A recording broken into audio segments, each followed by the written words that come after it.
तन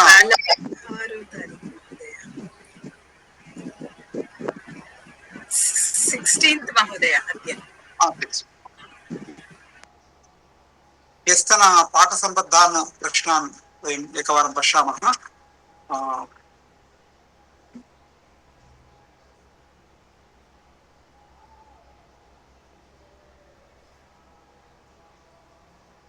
स्वस्थः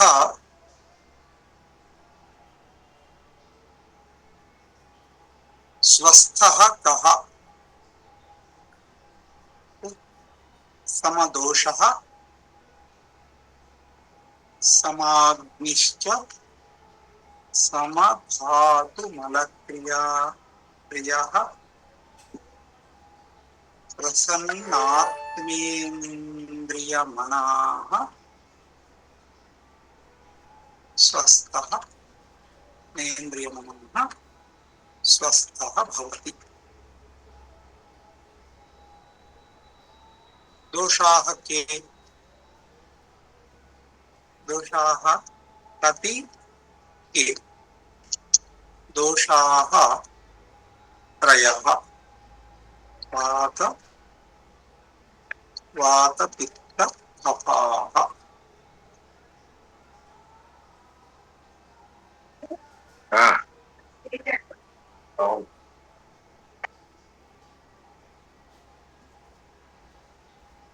మేడం పరమేశ్వరి గారు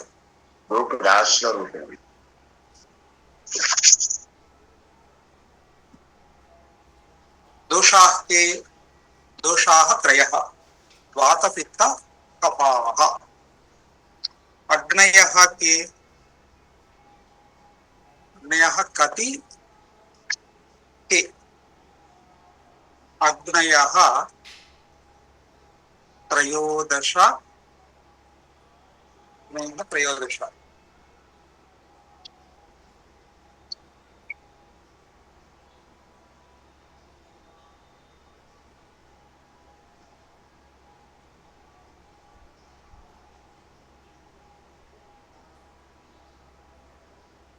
त्रयोदश।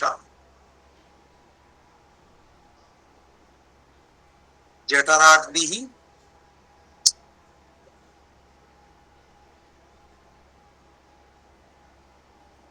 जठराग्निः। अनन्तरं पृथिवी पंचभूताग्नयः।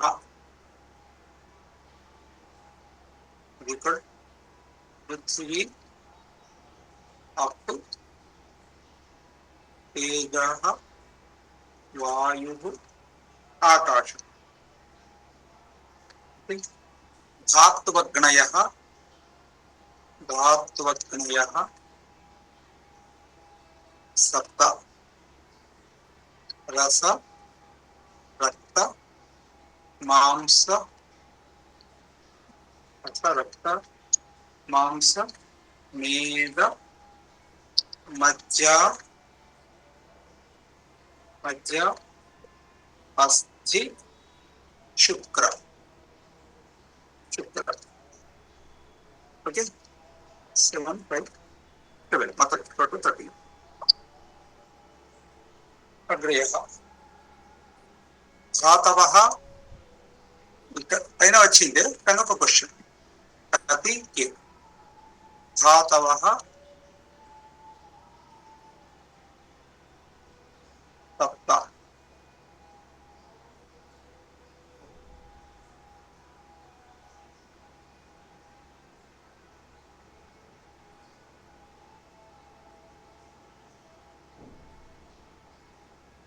धातवः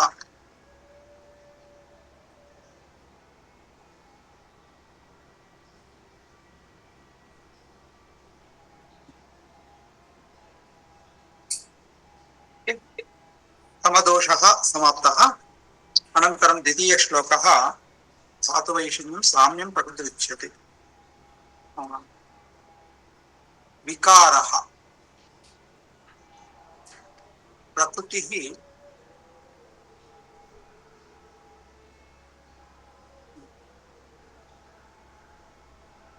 येषां వైషమ్యం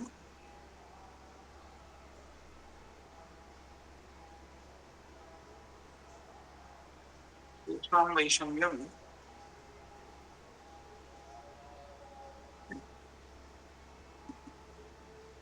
धातूनां वैषम्यं किमुच्यते? परन्तु धातूनां वैषम्यं किमुच्यते? धातूनां वैषम्यं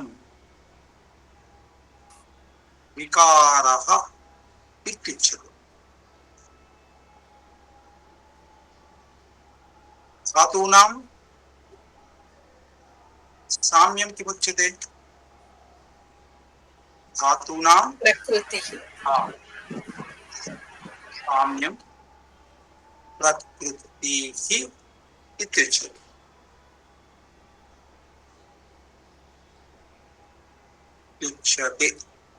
नेक्स्ट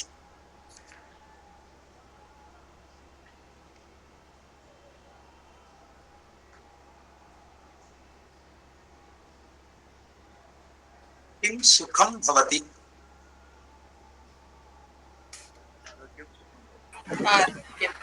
आरोग्यं सुखं भवति।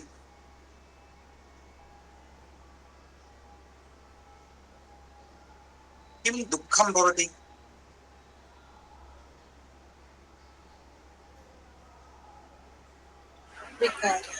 विकारः दुःखं भवति। ओके, तृतीयः श्लोकः समाप्तः। अनन्तरं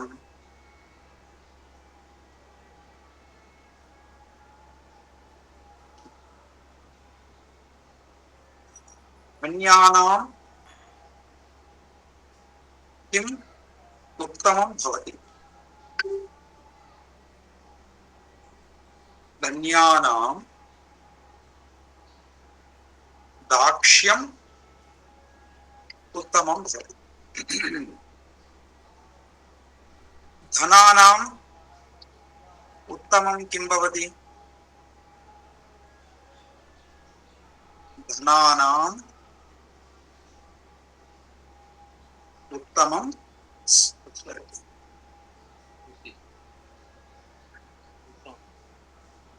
Recording in progress. धनानाम् उत्तमं श्रुतं भवति। लाभानां किं श्रेष्ठं भवति? लाभानाम् आरोग्यं श्रेष्ठं भवति। सुखानां का उत्तमा भवति? सुखानां तुष्टिः उत्तमा भवति। Okay, fourth one completed. Last मतलब ఒకసారి సుఖానాం సుఖానాం కా ఉత్తమా భవతి అంటే ఇక్కడ నియమం ఏంటంటే మీకు తలంకి తెలుసు, యల్ లింగం యద్ వచనం వ్యాచ విభక్తి విశేష్యస్య తల్లింగం తద్వచనం సా చ విభక్తి విశేషణస్య అని ఒక నియమం. ఇది అన్ని చోట్ల వర్తిస్తుంది. విశేష్యము ఏ లింగంలో ఏ వ్యక్తిలో ఏ వచనంలో ఉంటుందో విశేషణం కూడా అదే లింగంలో అదే వ్యక్తి అదే వచనంలో ఉండాలి. ఇక్కడ గమనించండి, తుష్టి అనే శబ్దం స్త్రీలింగ శబ్దం అయితే సుఖానాం కా ఉత్తమ ఉత్తమా ఇక్కడ తుష్టి స్త్రీలింగంలో ఉంది కాబట్టి ఇక్కడ కా ఉత్తమ కహ అంటే పుల్లింగం, కా అంటే స్త్రీలింగం. కా ఉత్తమా భవతి ఇత్యుక్తే సుఖానాం తుష్టి ఉత్తమా భవతి. సుఖాలలో ఏది ఉత్తమమైంది అని అంటే సుఖాలలో తుష్టి సంతుష్టి అనేటువంటిది ఉత్తమమైంది. నెక్స్ట్ శ్లోక క్లియర్ అయిందండి? అర్థమైంది కదా? అర్థమైంది. जी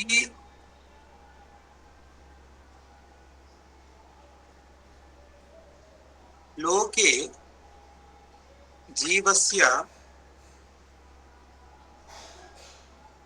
कानि సుఖాన్ని భవంతి. ఒకటే దాంట్లో చేసుకోవచ్చు. జీవస్య అంటే మనుష్యస్య అని అర్థం ఉంది. జీవుడు అంటే మనుష్యుడు.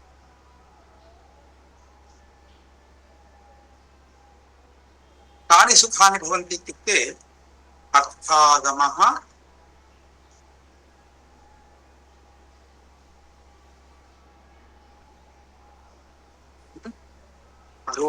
అరోగిత ప్రియవాదిని భార్య వశ్యః పుత్రః. ప్రియవాదిని సార్, ప్రియవాదిని ప్రియవాదిని అంతే. ప్రియవాదిని వశ్యః పుత్రః అర్థకరీ విద్యా ఏతాని షట్ మనుష్యస్య అస్మిన్ లోకే సుఖ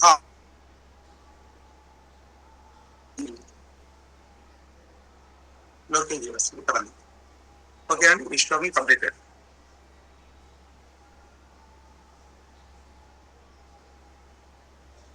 కిం పరిత్యజ్య శరీరమనుపాలయేత్ సర్వమేవ పరిత్యజ్య శరీరమనుపాలయేత్.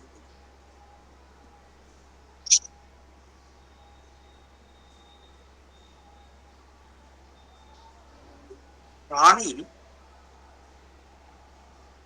గోప్యాని యతః.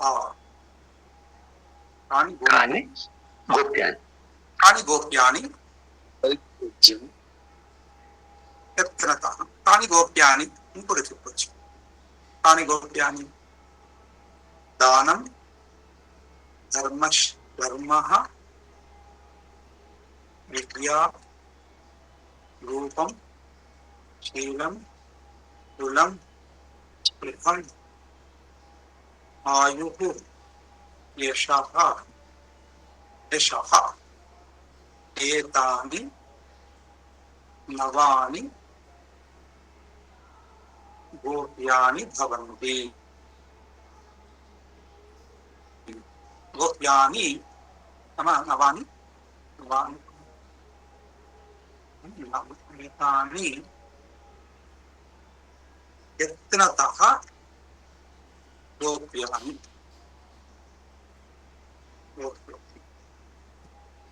ఓకే, एतावत्पर्यन्तम् अस्माकं कीर्तनपाठः सम्पन्नः. अतः एतेषां प्रश्नानां निर्माणेन पुनरावृत्तिः भवति. एवमेव तत्र अस्माकं वाक्यविषये स्पष्टता अपि आगच्छति. अनन्तरं केचन श्लोकाः अपि आगतः. तत्र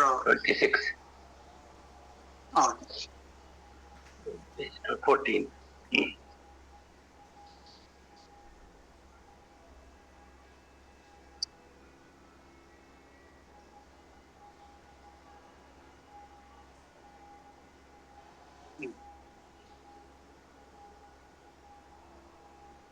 श्लोकाः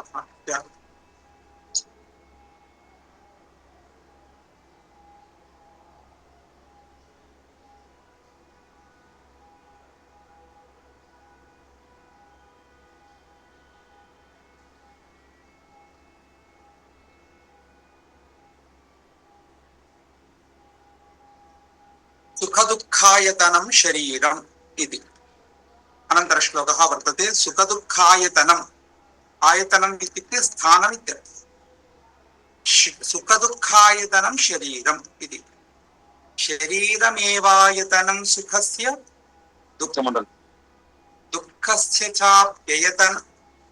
दुःखस्य चाप्यायतनं शरीरस्य. शरीरम् యద్యచ్చరీరేణ కరోతి కర్మ తేనైవ దేహీ సముపాష్ణతే తత్. శరీరమేవాయతనం సుఖస్య దుఃఖస్య చాప్యాయతనం శరీరం. యద్యత్ శరీరేణ కరోతి కర్మ తేనైవ దేహీ సముపాష్ణతే తత్. పదవిభాగः శరీరం ఏవ ఆయతనం సుఖస్య దుఃఖస్య చ అపి ఆయతనం శరీరం. యద్యత్ శరీరేణ కరోతి కర్మ తేనైవ దేహీ సముపాష్ణతే తత్. అన్వయః సుఖస్య ఆయతనం శరీరమేవ దుఃఖస్య ఆయతనమపి శరీరం చ. శరీరేణ యత్ యత్ కర్మ కరోతి తత్ తేనైవ దేహీ సముపాష్ణతే ఇది అన్వయః. భావం పశ్యంతు. దుఃఖస్య అథవా స్వాస్థ్యస్య అధిష్టానం భవతి శరీరం. దుఃఖస్య అథవా రోగస్య అధిష్టానం భవతి అధిష్టానం అపి భవతి శరీరం. దేహీ నామ మనుష్యః శరీరేణ యద్యత్ కర్మ కరోతి తత్తత్ కర్మ తేనేవ శరీరేణ అనుభోక్తవ్యం భవతి. ఏవం సుఖదుఃఖాని కర్మానుసారేణ భవంతి ఇది జ్ఞాయతే ఇది. అతః శరీరం ఆయతనం. తత్ర మంత్రపుష్పే వయం పఠామః ఖలు ఆయతనం. ఆయతనం ఇత్యుక్తే స్థానం అధిష్టానం ఇత్యర్థः. అతః సుఖస్యాయతనం భవతి ఇదమేవ శరీరం. దుఃఖస్యాపి ఆయతనం స్థానం భవతి ఇదమేవ శరీరం. అతః అనేనైవ శరీరేణ యద్యత్ కర్మ కుర్మః వయం తత్ అనేనైవ శరీరేణ తేషాం కర్మాణాం సర్వేషాం ఫలమపి అనుభోక్తవ్యం. అనుభూయతే చ తత్ర నాస్తి సందేహः. యతోహి అత్ర కర్మ ఆగామి సంచితం ప్రారబ్ధం ఇది త్రిప్రకారతయా अस्माकं भारतीय संस्कृत दृश्यते. अतः कर्म इदानीं तु तत्र अस्माकं भगवद्गीतायामपि कर्मयोगः ज्ञानयोगः भक्तियोगः इति त्रिविधयोगाः तत्र उपदिष्टाः वर्तन्ते भगवता श्रीकृष्णेन अर्जुनं प्रति. अतः कर्मयोगः ज्ञानयोगः भक्तियोगः. अतः केन वा मार्गेण केनापि मार्गेण लक्ष्यं प्राप्तुं शक्नुमः. किन्तु विभिन्नाः मार्गाः सन्ति. इदानीम् एकं स्थानं भवति. हैदराबाद् नगरमस्ति, भाग्यनगरमस्ति. भाग्यनगरं तदपि यस्मात् कस्मात् प्रदेशादपि येन वा माध्यमेनापि अत्र आगन्तुं शक्नुमः. लक्ष्यं तु हैदराबाद् नगरं, लक्ष्यस्थानं हैदराबाद् नगरम्. अथवा कथं वा केन वा मार्गेण वा आगच्छतु, अपि वायुमार्गेण आगच्छतु, स्थलमार्गेण आगच्छतु, यथा कथं वा आगच्छतु, लक्ष्यप्राप्तिस्तु हैदराबाद् नगरम्. अतः एवमेव अत्र कर्म यत् भवति कर्म अत्र अनेनैव शरीरेण अस्माभिः क्रियते च. अतः तस्य कर्मणः फलमपि अनेनैव शरीरेण अनुभोक्तव्यं भवति. अत्र नास्ति सन्देहः. कृतं कर्म शुभाशुभं तदपि गीतायामपि वचनानि सन्ति. अतः तत्र हितोपदेशे एकः श्लोकः वर्तते. त्रिभिर्वर्षे त्रिभिर्मासे त्रिभिर्पक्षे त्रिभिर्दिनैः अत्युत्कटैः पापपुण्यैः इहैव फलमश्नुते इति. अतः त्रिभिर्मासैः त्रिभिर्पक्षैः त्रिभिर्दिनैः त्रिभिर्वर्षैः 3 సంవత్సరాల్లో కానీ 3 మాసాల్లో కానీ 3 పక్షాల్లో కానీ 3 దినాల్లో కానీ అప్పుడు ఒక సందర్భం వచ్చి ఇవన్నీ చెప్పుకుంటూ వచ్చారు. కాబట్టి त्रिभिर्वर्षै त्रिभिर्मासै त्रिभिर्पक्षै त्रिभिर्दिनैः अत्युत्कटैः पापपुण्यैः इह इव फलमश्नुते. కాబట్టి మనం చేసినటువంటి పాపానికి పుణ్యానికి ఇక్కడనే ఫలం అనేటువంటిది అనుభవించాల్సి వస్తుంది. ఇక్కడనే అనేటువంటిది. అలాగే అవశ్యం అనుభోక్తవ్యం కృతం కర్మ శుభాశుభం ఇది ఏకాపి ఉక్తి వర్తతే. यदि कृतं कर्म शुभाशुभं शुभ कर्मणः अशुभकर्मणः अपि फलम् अत्रैव अनुभोक्तव्यं भवति इति. दासः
भवति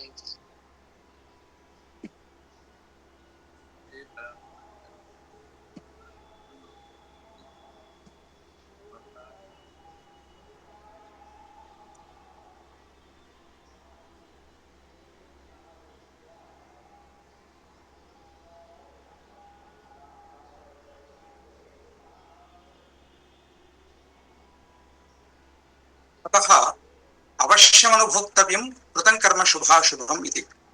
तो ही శరీరం శరీయతే ఇది శరీరం అంటే నశించిపోయేటువంటిది, దహ్యతే ఇది శరీరం దహించబడేటువంటిది కాబట్టి దీన్ని దేహమని, జీర్యమవుతుంది శీర్యమవుతుంది కాబట్టి దీన్ని శరీరం అని, ఇట్లా భిన్న భిన్న నామాలు మనకు ఈ దేహానికి ఉన్నాయి. కాబట్టి సుఖానికి ఆయతనం స్థానము ఈ శరీరమే, దుఃఖానికి ఆయతనం స్థానం ఈ శరీరమే. కాబట్టి ఆ దుఃఖస్య అథవా అంటే ఇక్కడ దుఃఖము అంటే సుఖము అంటే ఆరోగ్యం, దుఃఖము అంటే రోగం. కాబట్టి దుఃఖానికి రోగానికి ఆరోగ్యానికి రెండింటికి స్థానము శరీరం.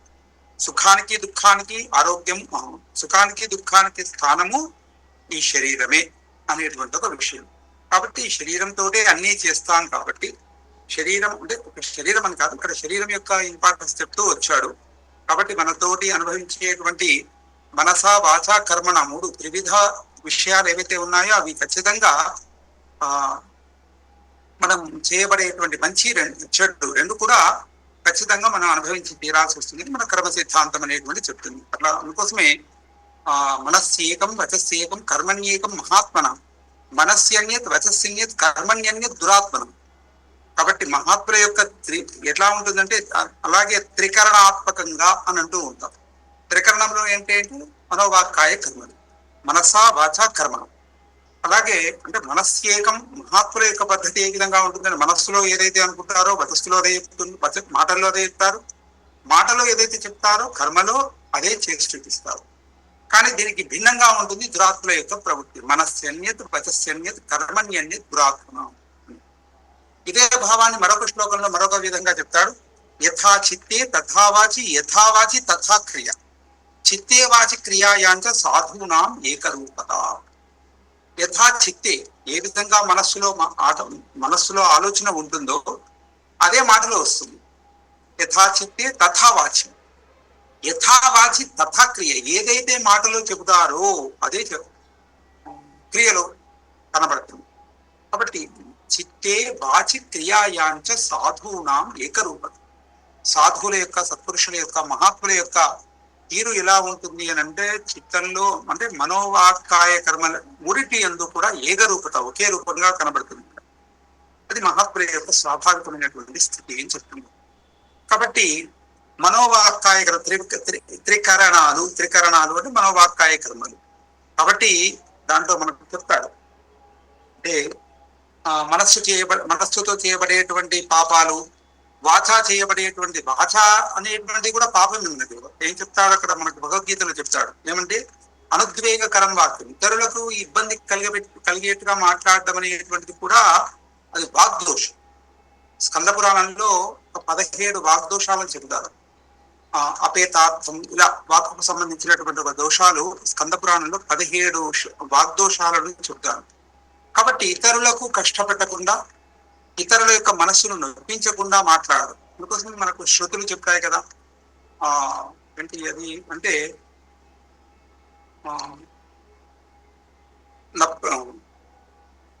ప్రియంచ నామృతం భూయాత్ ఏష ధర్మ సనాతన. సత్యం బ్రూయాత్ సత్యం అప్రియం, ప్రియంచ నామృతం బ్రూయాత్ ఏష ధర్మ సనాతన మనకు శృతి చెప్తుంది. కాబట్టి ఇలా వాక్కు ద్వారా, మనస్సు ద్వారా, అలాగే కర్మ ద్వారా కలిగేటువంటి, కేవలం కర్మ ద్వారానే కాదు, వాక్కు ద్వారా కూడా, అలాగే మనస్సు ద్వారా కూడా సంకల్పించిన, మనస్సు ద్వారా కూడా కీడు కోరుకున్నా, ఇలాంటివన్నీ కూడా మనకు కర్మలు, ఇవన్నీ కూడా తప్పకుండా ఉంటాయి. వాటికి అవశ్యం అనుభోక్తవ్యం కృతం కర్మ శుభాశుభం. దాన్ని తప్పించుకోవడం ఎవరి వల్ల కాదు అని చెప్తున్నారు. అనంతరం వ్యాధినా కోన పీడిత ప్రశ్న, కస్య దోష కులే నాస్తి వ్యాధినా కోన పీడితః కేన వ్యసనం ప్రాప్తం శ్రియః కస్య నిరంతరాః. గరుడ పురాణగత శ్లోకः అయం శ్లోకः. గరుడ పురాణేపి ఆయుర్వేద సంబద్ధ విషయాः अनेके सन्ति. तत्र गरुड पुराणे अनेके विषयाः, तत्र न केवलम् आयुर्वेद संबद्ध विषयाः, नीति संबद्ध विषयाः, अनेके विषयाः तत्र उल्लिखिताः उद्दिष्टाः सन्ति. प्रेतकल्प विभागः अन्यः, अन्य विभागः अन्यः. तोपि विभागद्वयरूपेण गरुड पुराणं दृश्यते. अतः कस्य दोषः कुले नास्ति, व्याधिना को न पीडितः, केन न व्यसनं प्राप्तं श्रियः कस्य निरन्तराः. पदविभागः कस्य दोषः कुले नास्ति, व्याधिना कः न पीडितः, केन न व्यसनं प्राप्तं श्रियः कस्य निरन्तराः. अन्वयः कस्य कुले दोषः नास्ति. क्वश्चन्, कः व्याधिना न पीडितः? నాయకుడు నందమూరి తారక రామారావు, రాముడు కృష్ణుడు రావణుడు దుర్యోధనుడు లాంటి వారు నిజంగా ఎలా ఉంటారు?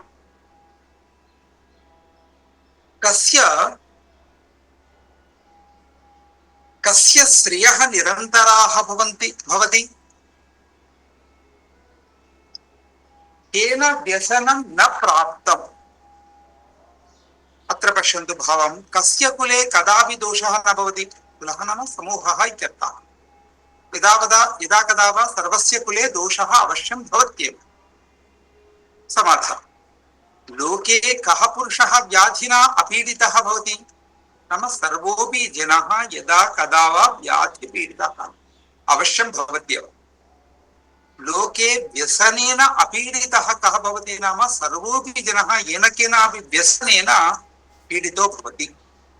कस्य समीपे सम्पदः निरन्तराः नाम सर्वदा भवन्ति, कस्यापि जनस्य समीपे सर्वदा सम्पन्नः न भवन्ति इति सारांशः. अतः अत्र व्याधिन पीडितः इत्युक्ते व्याधिना यः कोऽपि जनः येन केनापि यदा कदा वा अवश्यं व्याधिना पीडितो भवति. अतः एवं प्रकारेण अत्र व्याधेः विषयः अत्र गरुडपुराणे एवं प्रकारेण उक्तः अस्ति. కాబట్టి ఎవరి కులంలో ఎవరి సమూహంలో దోషం ఉండదు అంటే ఎవరి కులంలోనైనా ఎప్పుడైనా ఏదైనా దోషం సంభవిస్తుంది. వ్యాధితో బాధపడినటువంటి వ్యక్తి ప్రపంచంలో ఎవరు ఉంటాడు అని అంటే ఎవడు ఉండడు. ఎప్పుడో ఎవరో ఒకరు ఏదో ఒక టైంలో ఖచ్చితంగా వ్యాధితో పీడితుడై ఉంటాడు. కేవలం వ్యసనం ప్రాప్తం. వ్యసనం అంటే ఒకే విషయం పైన ప్రయోగమైనటువంటి ఒక అధ్యాస, దాన్ని వ్యసనము అని అంటాం. కాబట్టి ఖచ్చితంగా ఏదో ఒక వ్యసనం ఉంటుంది. దీనిలో మంచి వ్యసనాలు, చెడు వ్యసనాలు రెండు రకాలుగా ఉంటాయి. కాబట్టి శ్రియః కస్య నిరంతరాః. సంపదలు ఎప్పుడు కూడా ఎవరి దగ్గర నిరంతరం సుస్థిరంగా ఉంటాయి అని అంటే ఎవరి దగ్గర సుస్థిరంగా ఉండదు. ఎందుకనంటే ఒక రోజు వస్తాయి, ఒక రోజు పోతూ ఉంటాయి. కాబట్టి చంచలమైనటువంటిది శ్రేయ సంపదలు. కాబట్టి అదే విషయాన్ని భాసుడు ప్రతిమా నాటకం, భాసుడు ఒక 13 నాటకాలు రాశాడండి. చాలా గొప్ప నాటకకర్త, కాళిదాసు కంటే పూర్వం వాడు. ఆయన ఒక దాంట్లో చెప్తాడు, చక్రార పంక్తిరివ గచ్చతి భాగ్య పంక్తి అని అంటారు. చక్రములో ఉన్నటువంటి అరలు కింద పైన అంటే ఇలా నడుస్తూ ఉంటుంటే కిందికి పైకి ఏ విధంగా తిరుగుతూ ఉంటాయో అలాగే వ్యక్తి యొక్క జీవితంలో సంపదలు, భాగ్యం.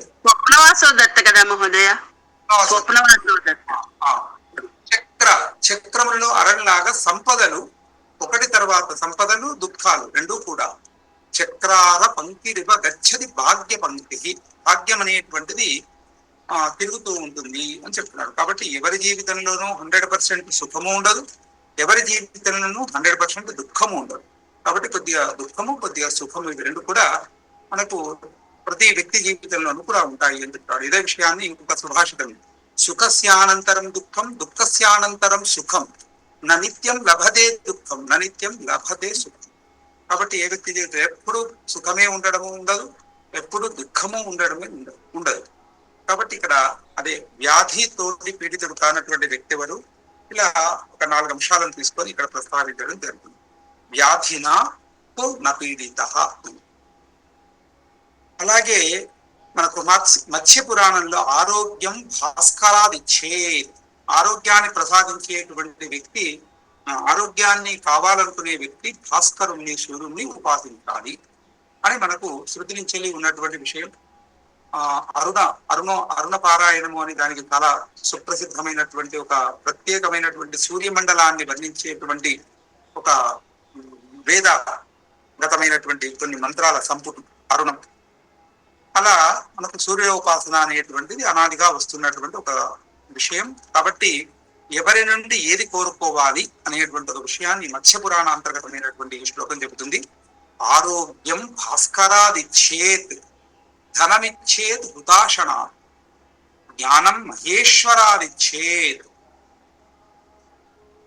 జ్ఞానం మహేశ్వరాదిచ్చేత్, ముక్తిమిచ్చేత్ జనార్దనాత్.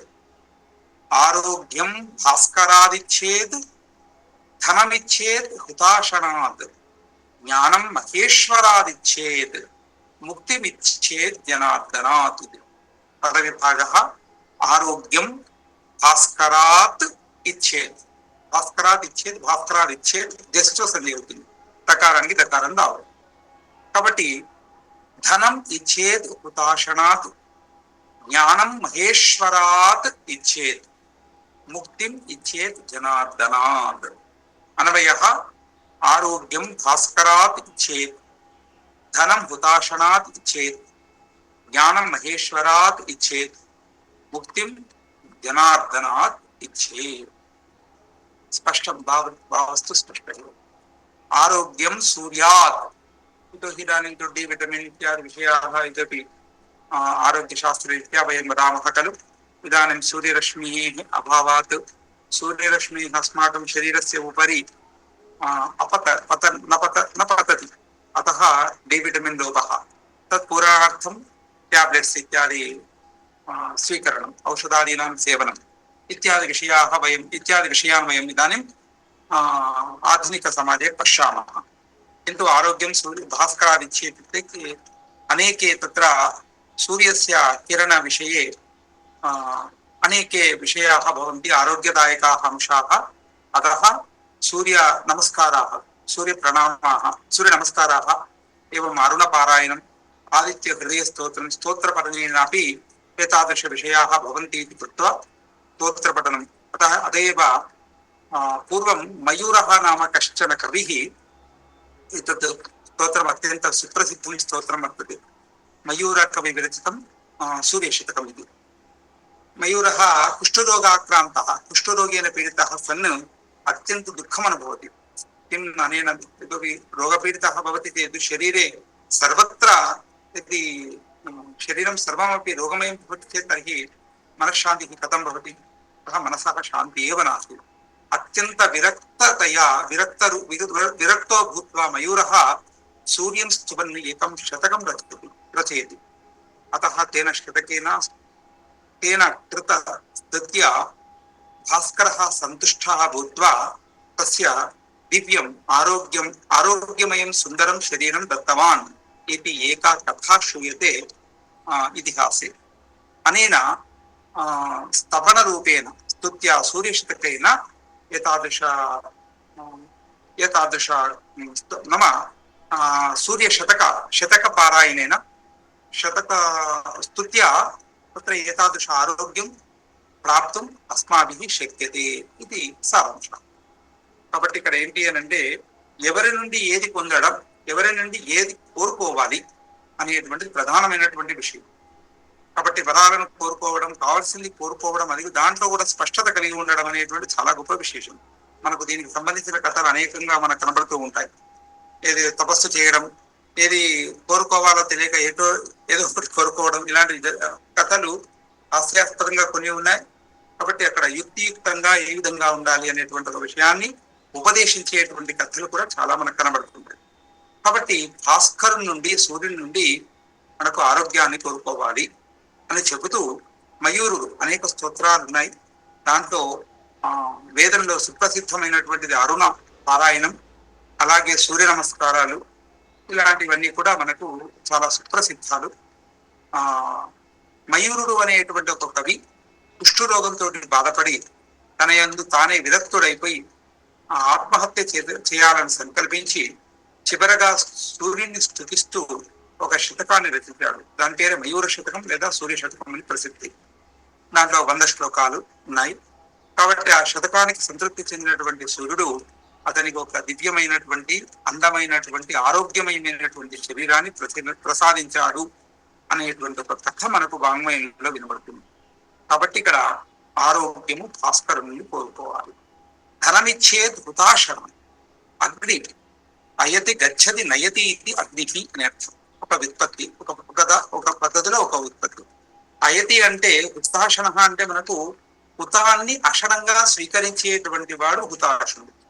హుతము అంటే ఏంటి అంటే మనం ఏదైనా ఒక సమంత్రకంగా అంటే ఒక మంత్రాన్ని ఉద్దేశిస్తూ, ఒక దేవతను ఉద్దేశిస్తూ మనం హవిస్సును దేంట్లో వేస్తాము అంటే అగ్నిలో వేస్తాం. కాబట్టి అగ్ని ఏం చేస్తాడు? అయతి అంటే తాను ముందుగా పొందుతాడు. అయతి గచ్చతి అంటే దాన్ని తీసుకొని పొంది, నయతి తీసుకొని పొందుతాడు. అంటే ఏదైనా ఒక మంత్రాన్ని, ఒక దేవతా మంత్రాన్ని ఉద్దేశిస్తూ, ఒక దేవతను ఉద్దేశిస్తూ మనం ఇవ్వబడినటువంటి ద్రవ్యం ఏదైతే ఉందో ఆ ద్రవ్యాన్ని తాను ముందుగా పొంది దాన్ని తీసుకొని ఆయా దేవతలకు అందిస్తాడు. కాబట్టి దాని పేరు అగ్ని అని అర్థం. కాబట్టి ఋగ్వేదంలో కానీ, యజుర్వేదంలో కానీ, వేదాలలో మనకు అగ్నికి సంబంధించినటువంటి సూక్తాలు చాలా ప్రసిద్ధాలైనటువంటి సూక్తంలో. ఋగ్వేదంలో మొట్టమొదటి మంత్రం మనకు అగ్నిబీలే పురోహితం అనేటువంటి మంత్రంతో ఋగ్వేదం యొక్క ప్రారంభం అవుతుంది. కాబట్టి ధనము అంటే అన్ని రకాలైనటువంటి ద్రవ్యాలు ఏవైతే ఉన్నాయో అవన్నీ కూడా మనకు హుతాశనం నుండి పొందడం అనేటువంటి జరుగుతుంది, అగ్ని నుండి. అందుకోసమే మనస్ఫూర్తిలో చెప్తాడు. ఎందుకు దీనికి ఎంత ఇంటర్లింక్ ఎందుకు అని అంటే, అగ్నౌ ప్రాస్థాహుతి అయిన సమ్యక్ ఆదిత్యం ఉపతిష్టది, ఆదిత్యాది జాయతే వృష్టి, వృష్టేరన్నం తతఃప్రజా అని మనస్ఫూర్తిలో ఒక శ్లోకం. అగ్నౌ ప్రాస్థాహుతి, అగ్ని యందు వేయబడినటువంటి ఆహుతి ఏదైతే ఉందో, ద్రవ్యం ఏదైతే ఉందో అదేంటి అని అంటే ఆదిత్యం. అగ్నౌ ప్రాస్థాహుతి ఏన సమ్యక్ ఆదిత్యం ఉపతిష్టది, ఆదిత్యుని యందు స్థాపించబడుతుంది మనం ఇవ్వబడినటువంటి హవిస్సు. ఆదిత్యం నుండి ఆదిత్యాత్ జాయతే వృష్టి, ఆదిత్యం నుండి మనకు వర్షాలు పడుతున్నాయి. వృష్టే అన్నం, వృష్టి వల్ల చక్కటి పంటలు పండుతాయి. వృష్టే అన్నం తతః ప్రజా, అన్నేన అన్నము మొదలైనటువంటి ఆహారాన్ని సేవించడం, తద్వారా ప్రజా అంటే జనులు పుడుతూ ఉంటున్నారు. ఇది ఒక సృష్టి క్రమం. కాబట్టి ఏంటి అని అంటే అగ్నౌ ప్రాస్థాహుతి ఏనా, కాబట్టి అగ్నిలో వేయబడినటువంటి ద్రవ్యం ద్వారానే ఇదంతా జరుగుతుంది. కాబట్టి అన్ని ధనాలు అవన్నీ కోరుకుంటే అవి వస్తూ ఉన్నాయి అని అంటే ఇండైరెక్ట్ గా ఇవన్నీ వస్తూ ఉన్నాయి. అందుకోసమే దాంట్లో మనకు భగవద్గీత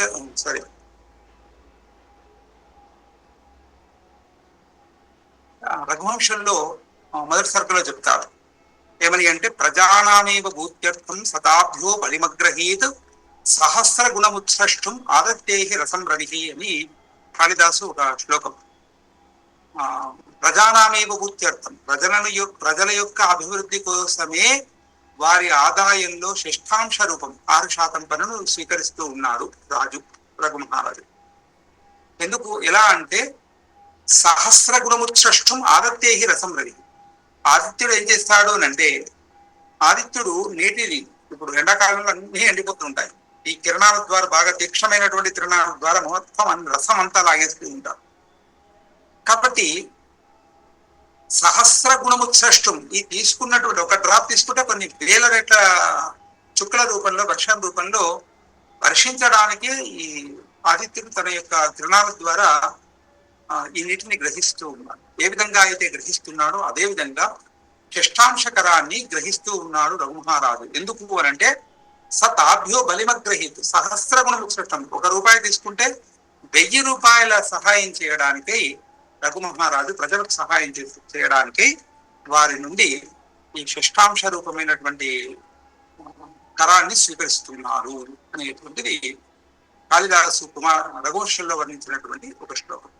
కాబట్టి ఇక్కడ ఏంటి అని అంటే ధనమిచ్చేది హుతాశనాత్, హుతాశన అగ్ని నుండి ధనాన్ని కోరుకోవాలి. జ్ఞానం మహేశ్వరాదిచ్చేది, మహేశ్వరు నుండి జ్ఞానం. జ్ఞానం అనేటువంటి చాలా ప్రధానమైనటువంటి విషయం కాబట్టి మహేశ్వరుణ్ణి పొందాలి. ముక్తినిచ్చేది జనార్దనాథ్. చివరికి మోక్షప్రదాత ఎవరు అని అంటే మనకు జనార్దనుడు, శ్రీమన్నారాయణుడు. అతని నుండి ముక్తిని పొందాలి, విడుదలను పొందాలి అనేటువంటి ఒక విషయం. కాబట్టి ఇక్కడ ఆరోగ్యం భాస్కరాదిచ్చే అని మత్స్య పురాణాంతర్గతమైనటువంటి ఈ శ్లోకం చెబుతుంది.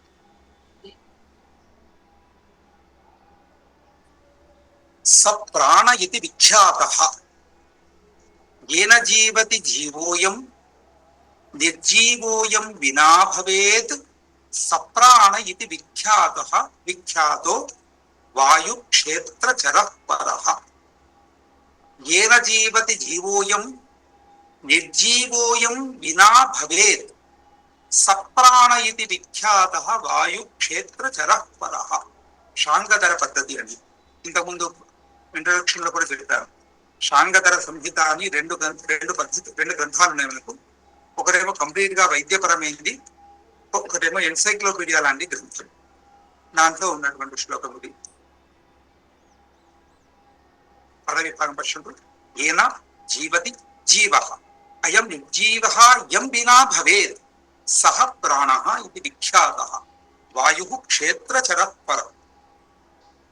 అన్వయః ఏన అయం జీవః జీవతి యం వినా యం నిర్జీవః భవేత్ సహ వాయుః ప్రాణ ఇతి విఖ్యాతః సహ పరః క్షేత్రచరః.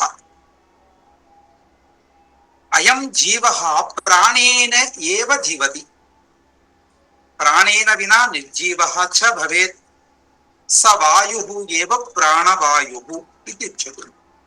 ప్రాణవాయుః క్షేత్రచరేషు వాయుషు పరం. ప్రాణవాయువు క్షేత్రచరేషు వాయుషు పరం శ్రేష్ఠః భవతి. కాబట్టి దేని వల్ల ఈ జీవుడు జీవిస్తున్నాడో, ఏది లేకుంటే ఈ జీవుడు నిర్జీవుడైపోతున్నాడో దాని పేరు ప్రాణము. అది చాలా ప్రఖ్యాతమైనటువంటిది, విఖ్యాతమైనటువంటిది. ఇదేం చేస్తుందంటే క్షేత్రచర పరః అంటే ఈ క్షేత్రమందు శరీరం అనేటువంటి ఈ క్షేత్రంలో తిరిగేటువంటి వాయువులన్నింటిలో కూడా శ్రేష్టమైనటువంటిది, మిక్కిలి శ్రేష్టమైనటువంటిది ప్రాణవాయువు అని చెప్తున్నాడు. సప్రాణ ఇది విఖ్యాత అని. ఇక్కడ మనకు దశ ప్రాణాలు చెప్పాడు.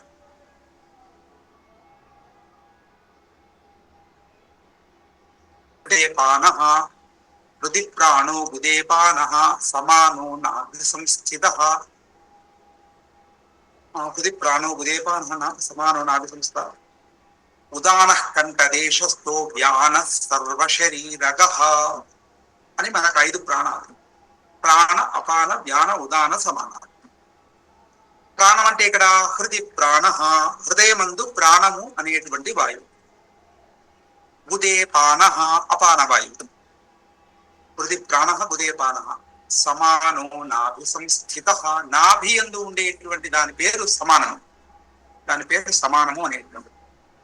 హృది ప్రాణ ఉదేపాన సమానో నాభి సంస్థిత. ఉదాన కంఠదేశస్థ.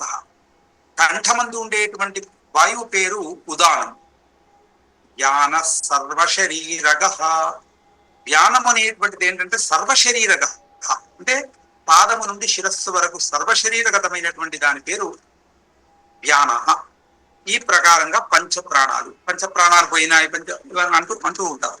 ఈ పంచప్రాణాలు ఇవే. ప్రాణ, అపాన, వ్యాన, ఉదాన, సమాన. కాబట్టి దీనికి ఉపప్రాణాలు కూడా ఉన్నాయి. అంటే వాటికి ఏంటి అంటే నాగశ్చ కూర్మ కృకర దేవదత్తో ధనంజయ అని 5 ఉపప్రాణాలు. నాగ, కూర్మ, కృకర, దేవదత్త, ధనంజయ. ఇవి ఎక్కడ ఉంటాయి అంటే వాగ్ద్వారే నాగ ఆఖ్యాత. వాక్కు యొక్క ద్వారం దాని పేరు నాగము. వాగ్ద్వారే నాగ ఆఖ్యాత. కూర్మ ఉన్మీలనే స్మృత. ఉన్మీలనం అంటే ఈ రెప కొట్టుకోవడం, అంటే మూయడం, తెరవడం, ఇది ఉంటుంది కదా, కూర్మం దాని పేరు. కూర్మ ఉన్మీలనం. కృకర అనేటువంటి దాని పేరు క్షుతంజ్ఞేయం. తుమ్ము పెద్దగా ఒక శబ్దం వస్తుంది తుమ్మినప్పుడు, దాని పేరు కృకరం. కృకర క్షుతంజ్ఞేయం దేవదత్త. ద్విజృంభణం ఆవలింత వస్తుంది అని చూస్తుంది, దాని పేరు దేవదత్తం. నాగశ్చ కూర్మకృతః నాగశ్చ కూర్మకృతః దేవదత్తో ధనంజయ వాగ్ద్వారే నాగాఖ్యాతః కూర్మ ఉన్మీలనే స్మృతః కృకరాక్ష కృతంజయం దేవదత్తాత్ విజృంభణం నజహాతి మృతం వాపి సర్వవ్యాపి ధనంజయ. ఇక్కడ చూడండి ఎంత సింపుల్ శ్లోకంలో ఎంతో విషయం చెప్పాడు. నజహాతి మృతం వాపి సర్వవ్యాపి ధనంజయ అంటే జీవుడు పోయినప్పటికీ కూడా, అంటే ప్రాణం వెళ్ళిపోయినప్పటికీ కూడా, నజహాతి మృతం వాపి ప్రధాన వాయువు వెళ్ళిపోయినప్పటికీ కూడా కొంతకాలం ఉండేటువంటి వాయువు అట, దీని పేరు ధనంజయ. నజహాతి మృతం వాపి సర్వవ్యాపి, ఇది కూడా మొత్తం శరీరం అంతా వ్యాపి, దాని పేరు ధనంజయ. ఈ విధంగా 5 ప్రధాన వాయువులు, 5 ఉప వాయువులు, మనకు మొత్తం 10 అవి మనం శరీరం అంతర్గతమైనటువంటి విషయాలుగా చెప్తారు. మహోదయ ఇంకోసారి చెప్తారా ఇది 5 ఉప ప్రాణాలని ఇంకోసారి? ఇది ఒకసారి రాసి చూపిస్తానండి. Okay మహోదయ.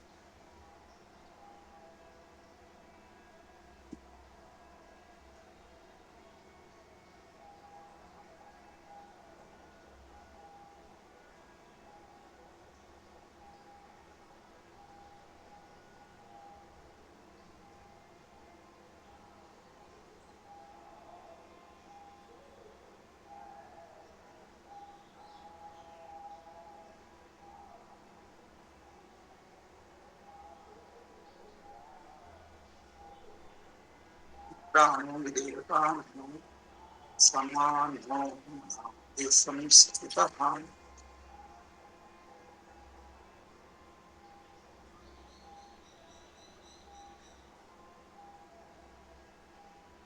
Enter tell me.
Sir ఇది గ్రూప్ లో పెడతారా సార్?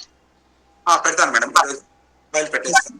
మరి చిన్నగా కనిపి ఇబ్బందిగా ఉందండి. ఫాంట్ కనపడదు.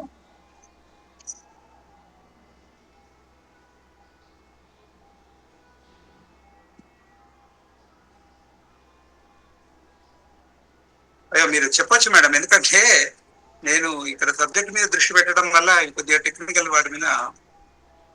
పర్వాలేదు సార్, అదే మాకు కూడా అవసరం కదా, మేము అడగాలి కూడా. అది కూడా అదే చెప్పండి, అంటే ప్రాబ్లం మనకు తెలియదు. అలాగే సార్. పంచవాయువులండి.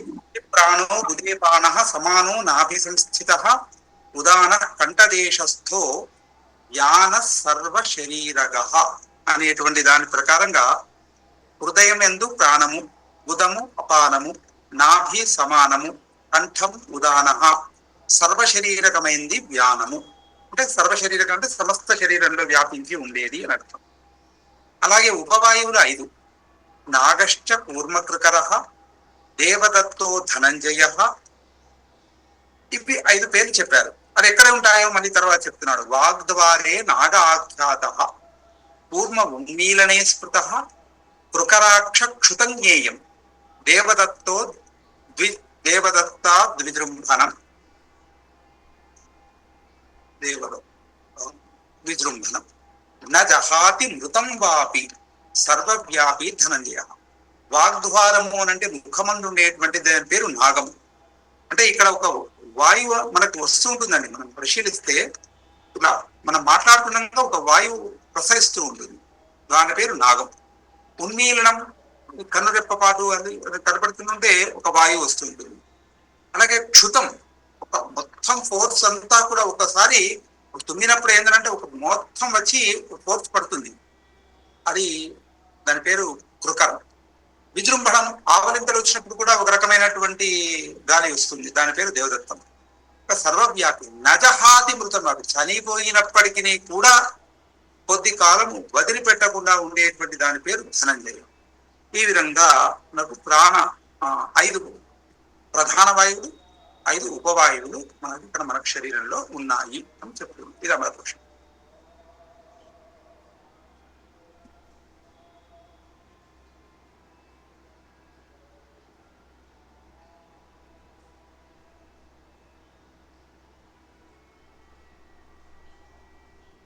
ఓకేనండి, క్లియరా?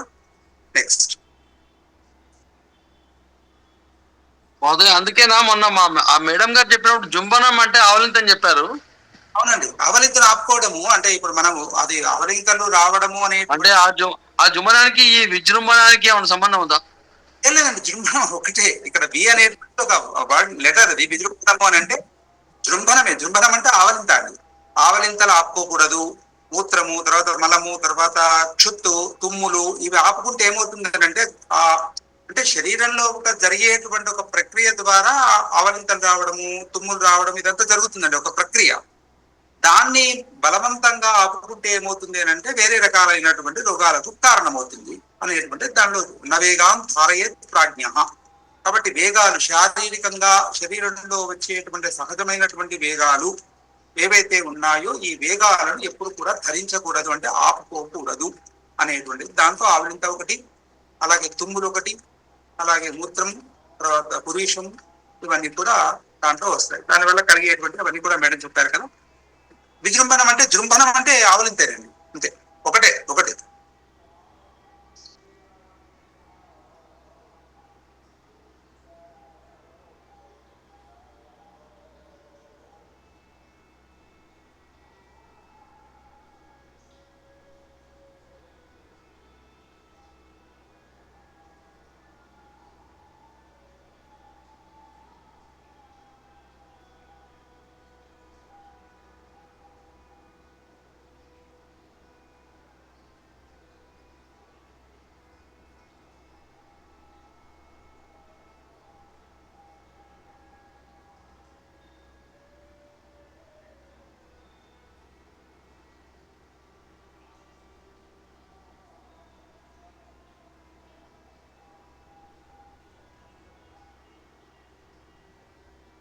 ఇంకా తర్వాత ఏంటంటే ఇక్కడ వరకు జనరల్ గా వచ్చేటువంటి విషయాలన్నీ కూడా చెప్పారండి. ఆ తర్వాత ఆయుర్వేద అష్టాంగాని అని ఒక దాని గురించి, అష్టాంగాలు దానికి సంబంధించినటువంటి పరిచయం చేస్తూ ఉన్నాడు. దీంట్లో ఇంకా ఇక్కడ ఒక 2 శ్లోకాలు చెప్పాల్సినటువంటి ఉన్నాయండి. అష్టాంగ హృదయగతమైనటువంటి అసలు అరోగము అంటే ఏంటిదో చెబుతున్నాడు.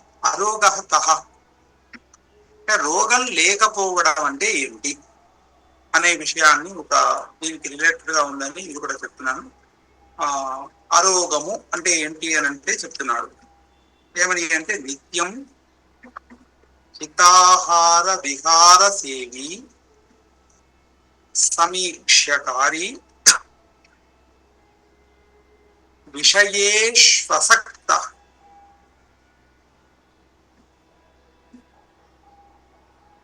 దాతా సమసత్యపరః క్షమావాన్ ఆప్తోపసేవి చ భవత్యరోగః. అరోగః అంటే ఎవరు అని అంటే చెప్తున్నారు దీనిలో, ఈ శ్లోకంలో. అష్టాంగ హృదయం సూత్రస్థానం 4:36.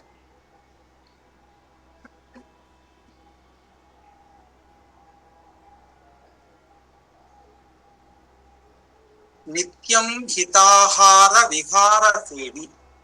పద విభాగం ఇక్కడ రాయట్లేదండి, నోటికి చెప్తున్నాను, గమనించండి. నిత్యం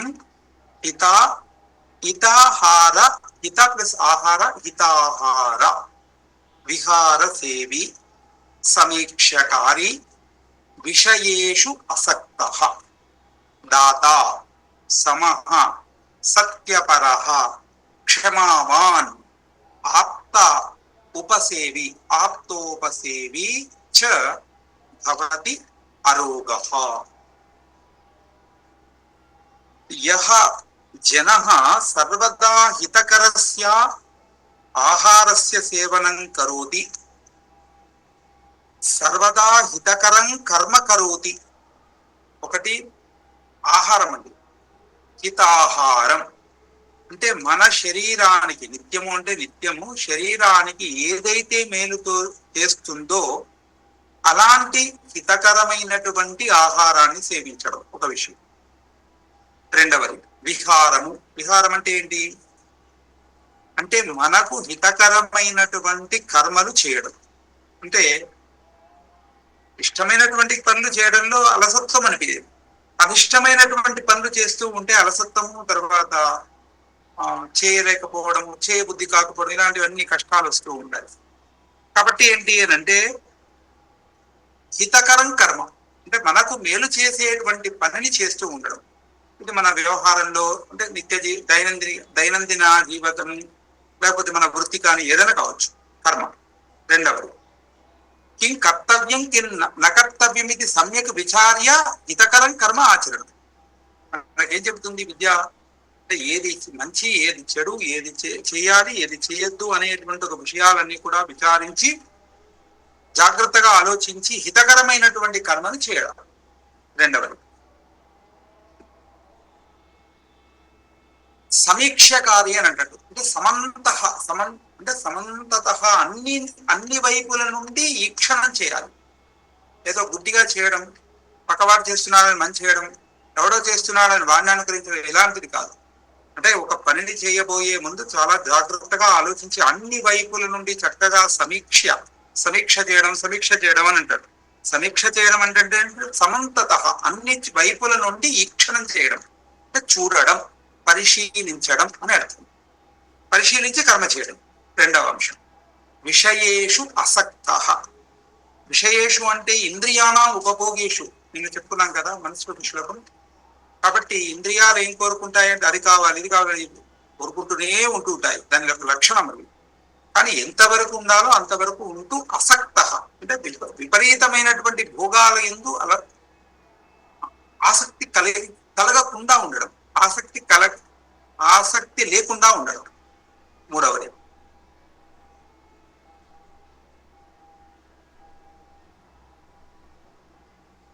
దాత. దాత అంటే ఏంటి అంటే దానం చేయడం. దానం చేయడం అంటే ఏంటి, మన శక్తిని అనుసరించే దానం చేయాలి, కానీ ఇష్టం వచ్చినట్టుగా ఉన్నాయి ఆస్తులను నమ్ముకొని దానం చేయడం అని కాదట. కాబట్టి మన యొక్క శక్తిని అనుసరిస్తూ ఇతరులకు ధన వస్తు ఏదైనా దాని రూపంలో మన శక్తిని అనుసరిస్తూ దానం చేయడం అనేటువంటిది ఇంకొకటి. ఇంకా ఏంటి, సత్యపరహ. ఇంకొకటి సమహ. సమహ అంటే అందరినీ కూడా సమంగా చూసేటువంటి వాడు. దీనికి సంబంధించిన శ్లోకాలు మనకు గీతలో ఉన్నాయి, చాలా ఉన్నాయి. అది ఈ భావం చెప్పిన తర్వాత వాటిని చెప్తారు. కాబట్టి సమహ అంటే అందరి యందు సమదృష్టిని కలిగి ఉండడం అనేది రెండవది. ఇంకొక అంశం సత్యపరహ. సత్యవాక్ అంటే సత్య పరిపాలన కలిగి ఉండడం, తను మాట్లాడేటువంటి అన్ని కూడా నిజం మాట్లాడడం. క్షమావాన్ ఓర్పు కలిగి ఉండడం. ఆప్తోపసేవి. ఆప్తులు అంటే ఆప్తులను సేవించడం. ఈ లక్షణాలు కలిగి ఉండడం అని, ఈ లక్షణాలు కలిగి ఉన్నట్టయితే ఎప్పుడు కూడా రోగం అనేది సంభవించదు, రోగం కలగదు. అంటే ఏంటిది, హితకరమైనటువంటి ఆహారాన్ని భోజించడం. ఇక్కడే లోపం అవుతుంది మనకు, మొత్తం ప్రధానమైనటువంటి దోషం ఇదే. అలాగే విహారం, ఎప్పుడు ఏది చేయాలో అది చేయకపోవడం, ఎప్పుడు ఏది చేయకూడదో అప్పుడు చేయడం, రాత్రి మేల్కొనడం, ఉదయం నిద్రించడం, అన్ని విపరీతమైనటువంటి కర్మలు ఇవన్నీ. కాబట్టి ఇక్కడ ఏంటి అని అంటే రోగం ఎప్పుడు కలగదు అని అంటే హితకరమైనటువంటి భోజనాన్ని సేవించడం, హితకరమైనటువంటి కర్మలనే ఆచరించడం, అది కూడా చక్కగా పరిశీలించి ఆలోచించి చేయడం, విషయభోగాల యందు ఆసక్తి లేకపోవడం, తన ఉన్నటువంటి తన శక్తిని అనుసరించి ఇతరులకు సహాయం చేయడం, అందరి యందు సమదృష్టి కలిగి ఉండడం, సత్యవాక్ పరిపాలన అనుసరిస్తూ ఉండడం, క్షమ కలిగి ఉండడం, ఆప్త ఉపసేవి అంటే తనకంటే తనకు ఆప్తులైనటువంటి వారు. ఆప్తులు అంటే ఏదో దగ్గర వాళ్ళు, బంధువులు ఇలాంటి కాదండి అర్థం. శాస్త్రంలో చెప్పినటువంటి పదం ఏంటి అంటే ఆప్తస్తు యథార్థవర్త. అంటే ఏది మంచి ఏది చెడు అని మనకు నిర్దేశించేటువంటి వాడిని ఆప్తులు అని అంటారు. అంటే మన పెద్దవాళ్ళు, తల్లిదండ్రులు, గురువులు వీళ్ళందరూ కూడా ఎప్పుడు కూడా మనను అహితం నుండి దూరం పెట్టి హితం యందు మనం ప్రవర్తించేట్టుగా హితబోధ చేస్తూ ఉంటారు. మనకు నచ్చకపోయినా తిడుతూనో కొడుతూనో నయానా భయాన మనకు మంచి చెప్తూ ఉంటారు వాళ్ళు. కాబట్టి అలాంటి ఆప్తులను సేవిస్తూ ఉంటే ఎప్పుడు కూడా రోగం కలగదు అనేటువంటిది అష్టాంగ హృదయంలో చెప్పినటువంటి ఒక ప్రధానమైనటువంటి సూత్రం. ఇక దాత అనంటే దానం చేయడం అనేటువంటిది ప్రధానమైనటువంటి విషయం. అలాగే సమస్థితి అని అంటే మనకి ఏంటి అని అంటే చెప్తారు కదా భగవద్గీతలో, విద్యా వినయ సంపన్నే బ్రాహ్మణే గవిహస్తిని శృతేవ శ్రోతాకేత పండితా సమదర్శన. అలాగే ఇంకా పండితుడు అని అంటే కేవలం పండితా సమదర్శిన ఏ భవంతి తేవ పండితా. చదవకున్నంత మాత్రాన వాడిని పండితుడు అనట్లేదు. కాబట్టి విద్యా వినయ సంపన్నే బ్రాహ్మణే గవి హస్తిని శుని చైవ శ్వపాకేత పండిత. అన్ని ప్రాణుల యందు అందరి యందు సమదృష్టిని కలిగి ఉన్నటువంటి వాడు ఎవరైతే ఉంటాడో వాణ్ణే పండితుడు అని అంటారు. ఆత్మవ సర్వభూతేషు ఎప్పశతి సపండిత అంటే తనకు ఏది చేస్తే బాధ కలుగుతుందో అది ఇతరులకు చేయకుండా ఉండడం, తనకు ఏది చేస్తే సంతోషం కలుగుతుందో అది ఇతరులకు చేస్తూ ఉండడం, అదే పండితుడి యొక్క నిజమైనటువంటి. ఆత్మవ సర్వభూతేషు ఎప్పశతి సపండిత. హితోపదేశంలో చెప్తాడు, మాతృవత్ పరదారేషు పరద్రవ్యేషు లోష్ఠవత్ ఆత్మవ సర్వభూతేషు ఎప్పశతి సపండిత. మాతృవత్ అంటే ఇతర స్త్రీలను తల్లిలాగా భావించడం, ఇతరులకు సంబంధించిన ద్రవ్యాలను లోష్ఠం అంటే మట్టిలాగా భావించడం. మట్టిలాగా అంటే మట్టిని ఎలా చూస్తాం మనం, అంతే. వారి బంగారమైనా కూడా ఇతరులకు సంబంధించింది అంటే అది లోష్ఠం అంటే మట్టిలాగా చూడడం. ఆత్మ సర్వభూతేషు తనలాగా ప్రపంచాన్నంతా కూడా చూడడం. అలాంటి ఎవడైతే చూస్తాడో వాడిని పండితుడు అని అంటారు. అలాగే సత్యం అనేటువంటి చాలా సత్యం పద వేదం చెప్తుంది. అలాగే సత్య ప్రతిష్టాయ మనోఘవాత్ యోగ దర్శనం. కాబట్టి సత్య ప్రతిష్టాయ నిజంగా సత్యం మాట్లాడేటువంటి వారి యొక్క మాటకు అద్భుతమైన శక్తి లభిస్తుంది. మహర్షులు లేదంటే అది అవుతుంది. చాలా గొప్పనైనటువంటి శక్తి వాక్కు శుద్ధి కలుగుతుంది. వాడు ఏం మాట్లాడితే అది అవుతుంది. కాబట్టి అది పొద్దున్న లేస్తే నిరంతరం అబద్ధాలు, అవసరం ఉన్న అబద్ధాలు అవసరం లేకున్న అబద్ధాలు ఆడుతూ ఉంటే వాడు ఏది మాట్లాడినా ఏది కాదు. కాబట్టి సత్యపరహ. కాబట్టి ఇలాంటి వ్యవహార శైలి ఉన్నటువంటి వానికి ఎప్పుడూ రోజు కలగాలి అనేటువంటిది నాకు అష్టాంగ హృదయంలో చెప్పినటువంటి ఒక విషయం. అలాగే ఇంకొక శ్లోకం కూడా ఉంది, ఇది కూడా మన అష్టాంగ సంహిత దాంట్లోనే.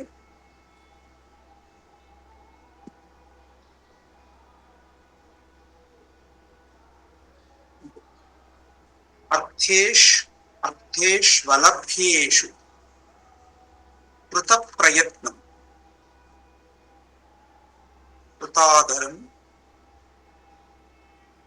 నిత్య ఉపాయ వత్సు జితేంద్రియం నానుపతంతి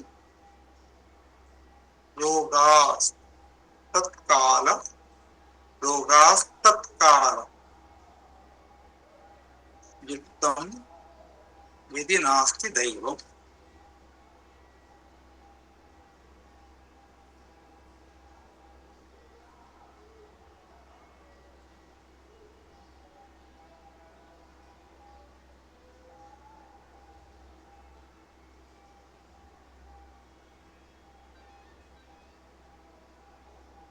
ఇక్కడ చూడండి, అర్థేష్వలభ్యేషు కృత ప్రయత్నం కృతాదరం నిత్యముపాయవత్సు జితేంద్రియం నానుపతంతి రోగాస్తత్కాలయుక్తం యది నాస్తి దైవం.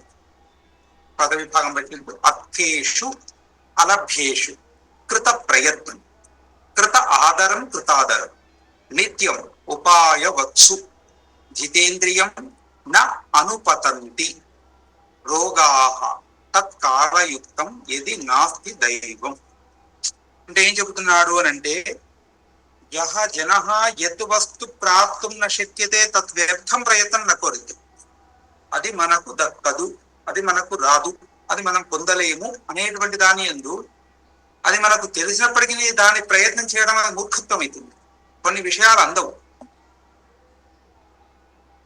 అర్థేషు అలభ్యేషు అర్థేషు అంటే అవి ఎప్పటికీ సాధ్యం కాదు. ఇప్పుడు గగనారవిందం సురభి అరవిందత్వాత్ అని కావ్యంలో కొన్ని ప్రయోగాలు ఉంటాయండి. గగన కుసుమం, ఆకాశ కుసుమం అని అంటాం. ఆకాశ కుసుమం ఏంటండి? కుందేటి కొమ్ము అని అంటాం. కుందేటి కొమ్ము ఏంటండి? దొరుకుతుందా అంటే దొరకదు, జీవితంలో దొరకదు, దానికి ప్రకృతిలోనే లేదు.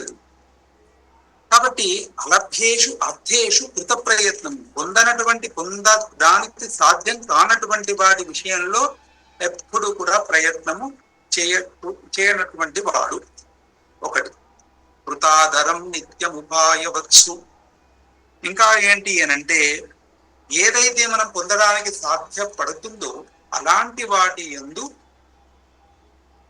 కృత ప్రయత్నం అంటే తగినంత సాధ్యమైనంత వరకు ప్రయత్నం చేసి వాటిని పొందడం. రెండవ అంశం జితేంద్రియం, ఇంద్రియ జయాన్ని పొందినటువంటి వాణ్ణి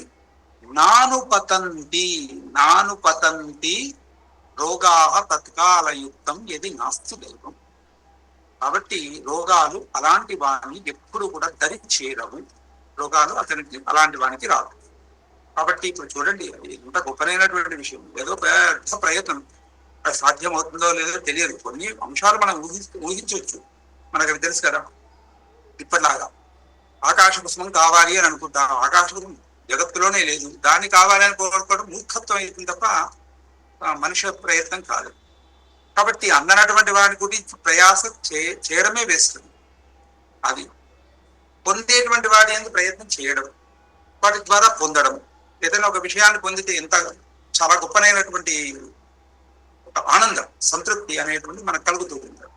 కాబట్టి ఇంద్రియాల వశంలో ఉండడం, నిత్యేంద్రియత్వాన్ని పొందడం, ఇలాంటి వాడిని ఎప్పుడు కూడా రోగాలు బాధించవు. అలాంటి వాడిని దరికి రోగాలు చేరనేటువంటి విషయం మనకి ఇక్కడ అష్టాంగ సంగ్రహంలో చెప్పినటువంటి సూత్రస్థానం. ఇది కూడా 5:47, 5వ అధ్యాయం 47వ శ్లోకం.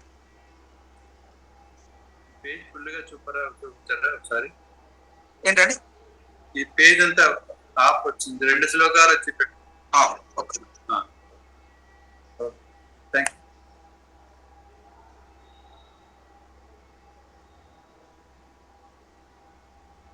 ఓకేనండి, క్లియర్, అర్థమైంది కదా. తిరిగాను. మహోదయ, మీరు ఒకటి అన్నారు కదా, ఇప్పుడు అందని వాటిని గురించి ప్రయత్నం చేయడం అని చెప్పి. ఇక్కడ ప్రశ్న వస్తున్నారు. అయితే ఇప్పుడు అందది అని చెప్పి ఎలా తెలుసుకుంటాం? ప్రయత్నం చేస్తేనే కదా అందది అని చెప్పి.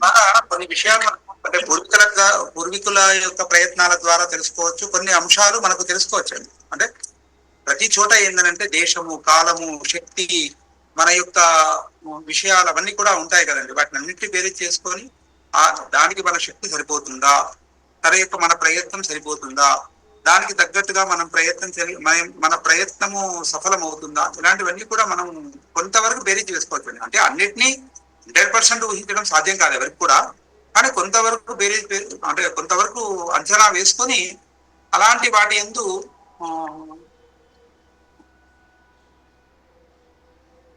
మన ప్రయత్నం చేస్తే మన ప్రయత్నం సఫలం అవుతుంది. ఇంకా అసలు లేనటువంటి వాటి యందు ప్రయత్నం చేస్తే ఆ ప్రయత్నం విఫలమే అవుతుంది. అంటే ఇప్పుడు అంటారు కదా మహోదయ, ఇప్పుడు శత్రువు ముందు తలంచడం కంటే ధైర్యం చేసి పోరాడి వీరమరణం పొందడం ఉత్తమం అని అంటారు కదా. అంటే తన వేరే సైన్యం లేకున్నా కూడా ప్రయత్నించి మరణించిన వాడు వీరుడు అని అంటారు కదా.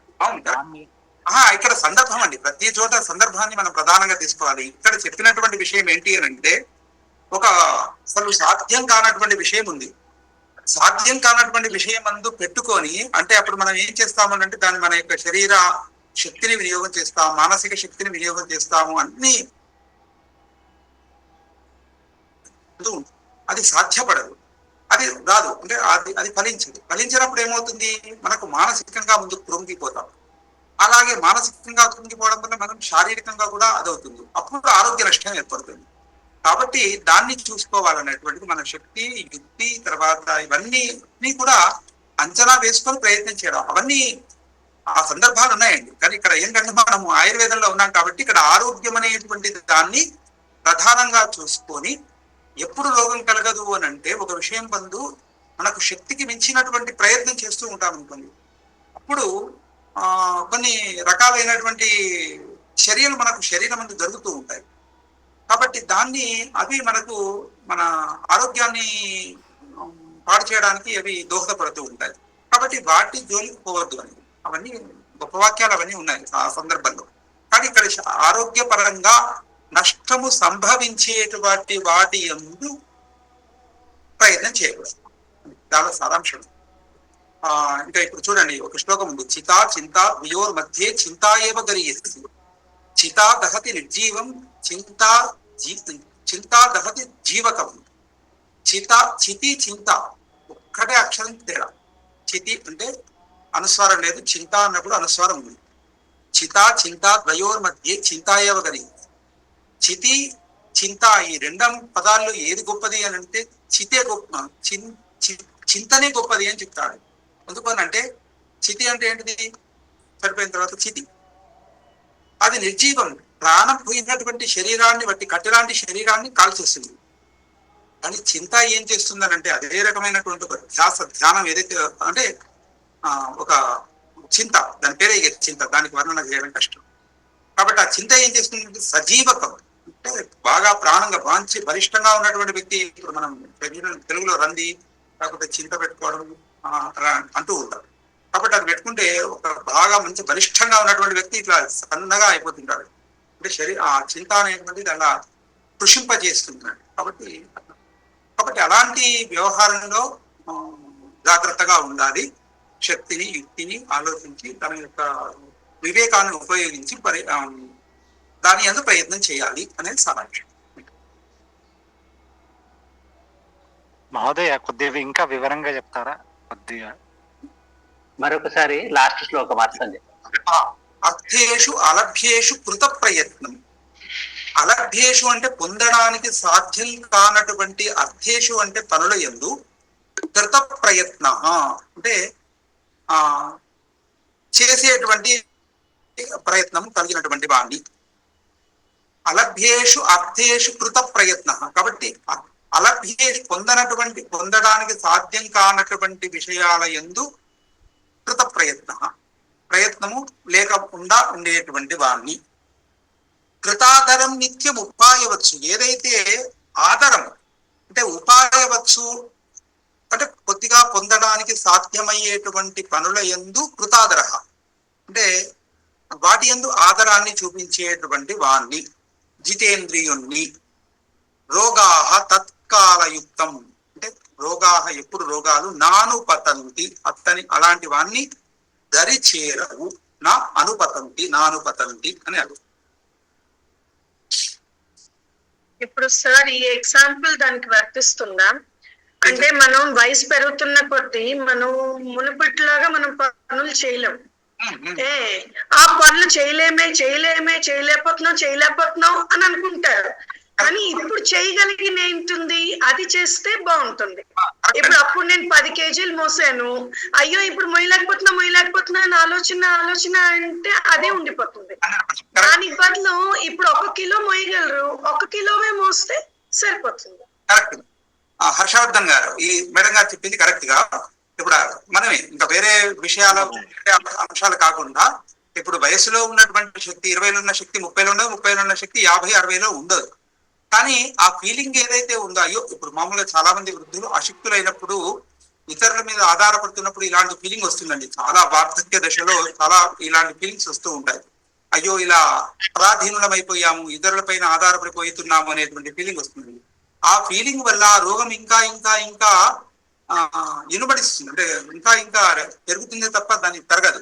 కాబట్టి అప్పుడు ఆ శక్తిని అనుసరించి అందుకోసమే తత్కాల యుక్తం, ఆ కాలానికి సంబంధించినటువంటి దాంట్లో అది దాన్ని ప్రయత్నం చేయడము అనేటువంటిది. ఇప్పుడు చూడండి, అంటే ఇప్పుడు అంటే ఎప్పుడు పడితే ఏది వస్తే అది వస్తుంది. కానీ ఇప్పుడు తత్కాల యుక్తం అంటే కాలోచితమైనటువంటి ఎప్పుడైనా మన ఆహార పదార్థాల్లో కూడా తత్కాల ఏ ఋతువులో వచ్చేటువంటి ఆహార పదార్థాలను, పండ్లను, కూరలను అటన్నిటి కూడా సేవించాలి. కానీ ఇప్పుడు మనం ఏం కోరుకుంటున్నామని అంటే ఇప్పుడు ఎండాక అంటే మనకు ఇప్పుడు ఏమిటి మామిడి వాటి యొక్క ధర్మం ఏంటి అంటే వేసవి రావడం. ఏదో కొన్ని ప్రాంతాల్లో కొన్ని వాటిలలో ఇంకొక ఋతువులో కూడా వస్తుంది.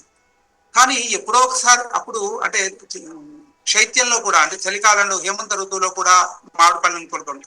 ఎందుకంటే అకాల కుసుమానేవ భయం సంజనయంతి అని. కాబట్టి అకాల కుసుమాలు, అకాల పుష్పాలు, ఫలాలు ఏవైతే ఉన్నాయో అవి మనకు హాని చేస్తాయి తప్ప మేలు చేయవు. కాబట్టి తత్కాల ఋతు సంబంధమైనటువంటి ఆహార ద్రవ్యాలను మాత్రమే సేవించాలి. మనకు ఆయుర్వేదం చెప్తున్నటువంటి ఒక విషయం, ఇందాక మేడం చెప్పినటువంటి విషయం అది. కాబట్టి ఎప్పుడు ఏ కాలంలో ఏ విధమైనటువంటి ప్రయత్నానికి శక్తులమో ఆ ప్రయత్నమే చేస్తే మనం దాని ఎందుకు సఫలమవుతాం. తద్విరుద్ధంగా చేస్తే కాలానికి ఎదురైతే ఎప్పుడైనా అంతే అన్నీ పోవాల్సింది అంతే. కాబట్టి కాలానికి వ్యతిరేకంగా, ప్రకృతికి వ్యతిరేకంగా వెళితే ఏమవుతుంది అంటే నష్టం కలుగుతుంది. ప్రధానంగా ఆరోగ్యానికి నష్టం సంభవిస్తుంది. చేస్తున్నప్పుడు చాలా మంది వస్తూ ఉంటారు, ఇలా చేయలేకపోతున్నానండి, అప్పుడు ఇంత చేశాను, అప్పుడు అంత చేశారు, అప్పుడు 10 లక్షలు సంపాదించారు, ఇప్పుడు మీ పెన్షన్ 10,000. 10,000 అంతేగాని అది 10 లక్షలు అవ్వదు కదండి అని చెప్తూ ఉంటా అన్నమాట. సో మనం ఏ టైంలో ఎంత చేయగలం, ఎంత అన్నది అంత చేస్తూ ఉండాలి. అందుకని అప్పుడు చేసేమనుకుంటే అందరికీ మనకి ఆ చింతే మిగులుతుంది, ఆ చింత మనకి వచ్చేతలాగా మారుతుంది అంతే. ఓకే, ఈరోజు చెప్పిన శ్లోకాలు ఏవి కావాలో ఏ శ్లోకాలు వచ్చాయి ఫస్ట్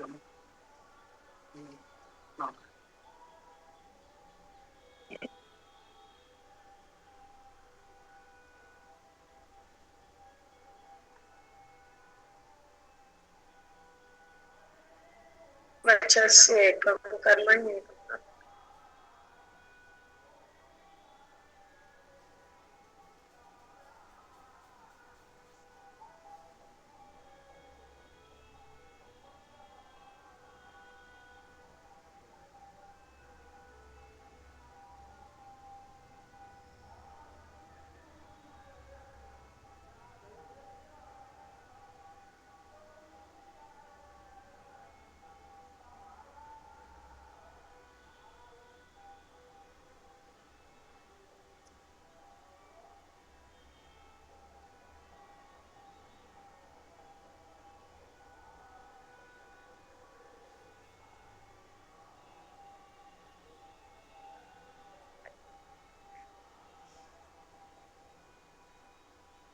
ఇంకా ఇంకా ఏ శ్లోకాలు వచ్చాయి?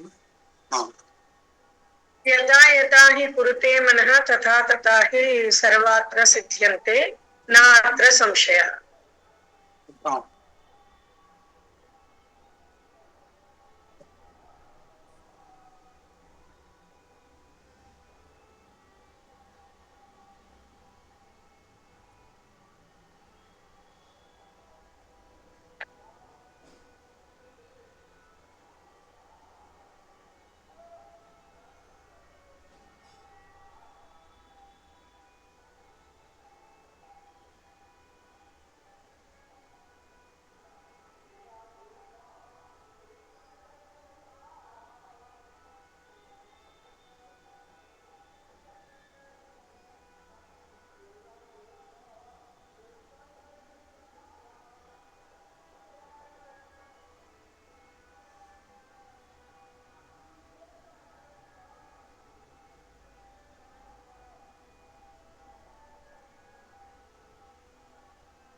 ఓకేనండి. ఇంకా ఏమైనా శ్లోకాలు మిస్ అయ్యాయి?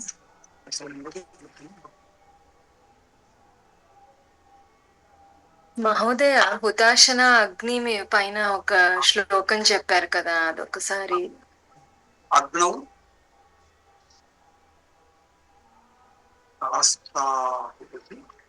సమ్యక్ ఆదిత్యం ఉపతిష్ఠతే.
ఇక్కడ దీనికి సంబంధించినటువంటి అంశం నుండి అప్పుడు విషయం విన్నాం.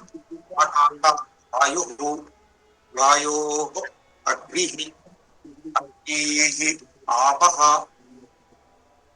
అద్భ్యః పృథివీ పృథివీ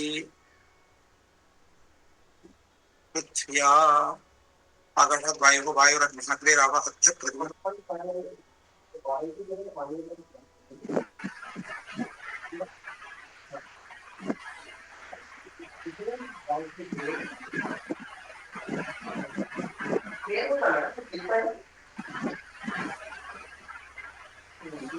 పృథ్వ్యా ఓషధయః మహోదయ.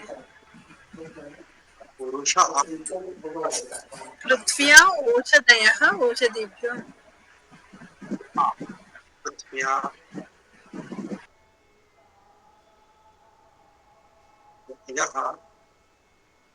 ఓషధీభ్యో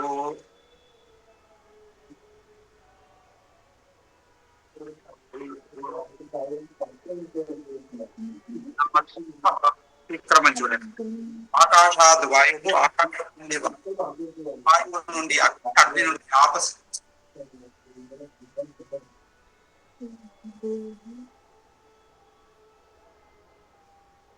వాయువు నుండి అగ్ని, అగ్ని నుండి ఆపస్సు నీళ్లు, నీళ్ళ నుండి పృథ్వీ, పృథ్వీ నుండి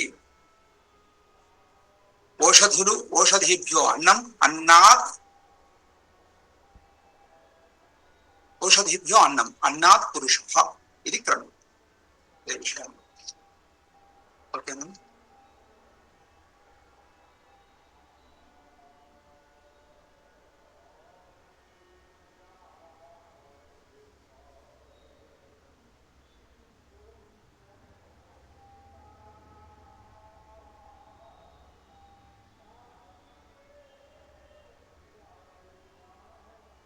మహోదయ లాస్ట్ శ్లోకం ఒకసారి చూపించరా? ప్రధానమేవ లాస్ట్ శ్లోకం. ప్రధానమేవ భూత్యర్థం సతాభ్యో బలిమగ్రహీత్ సహ ద్రష్టుం ఆదత్తేహి రసం రవిహి. రఘువంశం నడిచారు.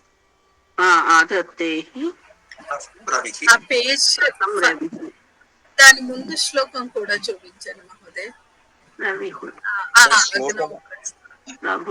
కొద్దిగా తక్కువ చేసేసి ఒకటే అది సగం సగం కట్ అవుతున్నాయి సార్. ఓకే ఓకే ఒకసారి మధ్యలో కరెక్ట్ వాటర్ ఫైల్ కాదండి, అది దాంతో సమస్య. చిన్నగా చేస్తే అన్ని వస్తాయి ఒక దగ్గర అని. ఇది రఘువంశంలో ఏ సర్గ మహోదయ? మేడం శ్లోక నెంబర్ గుర్తులేదు. సర్గ మహోదయ ఫస్ట్ దేనా? రఘు మహారాజుల యొక్క విషయాలను చెబుతూ వాళ్ళ యొక్క గుణాలను చెప్పినటువంటి రఘువంశరాజు.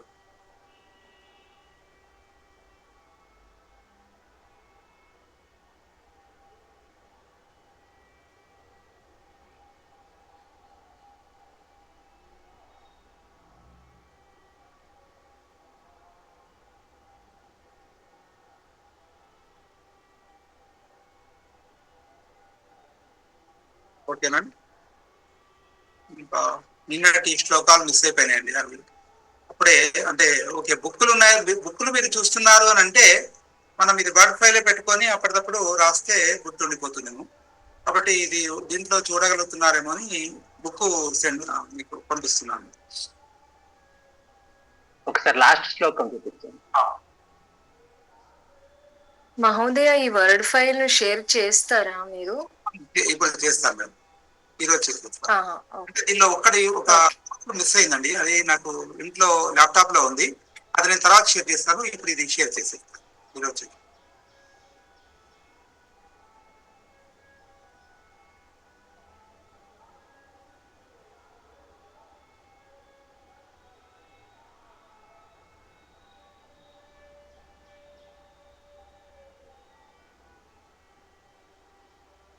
ఓకేనండి, ప్రస్తుతం సర్వే భవంతు సుఖినః, సర్వే సంతు నిరామయాః, సర్వే భద్రాణి పశ్యంతు, మా కశ్చిత్ దుఃఖభాగ్ భవేత్. ఓం శాంతి శాంతి.